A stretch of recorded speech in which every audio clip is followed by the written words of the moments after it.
అమ్మాయి నీకు రిప్లై ఇవ్వను. Hey please please please reply ఇవ్వా, నాకు బూతులు ఫ్లో ఆగట్లేదే.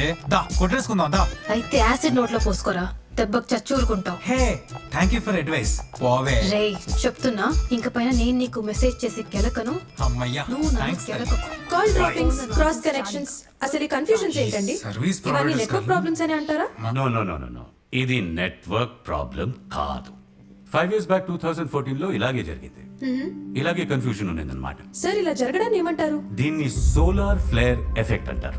అప్పుడప్పుడు ఇంట్లో సడన్ గా వోల్టేజ్ హై అయినప్పుడు లైట్లు బ్రైట్ అయిపోతాయి కదా, అలాగే ఒక్కొక్కసారి సూర్యుడు కూడా బ్రైట్ అవుతూ ఉంటాడు. అప్పుడు జనరేట్ అయ్యేవే సోలార్ ఫ్లేర్స్ అంటారు. అవి అట్మాస్ఫియర్ లో మన షార్ట్ వేవ్స్ ని డిస్టర్బ్ చేస్తాయి. అందువల్ల రేడియో ట్రాన్స్మిషన్స్, టెలికమ్యూనికేషన్ సిగ్నల్స్ ఇవన్నీ డిస్టర్బ్ అయి ఇలాంటి కన్ఫ్యూజన్స్ వస్తాయి. సార్ నాదో డౌట్, అంటే మీరు దీనివల్ల కాల్స్ మెసేజెస్ క్రాస్ కనెక్షన్ గురించి చెప్తున్నారు, కానీ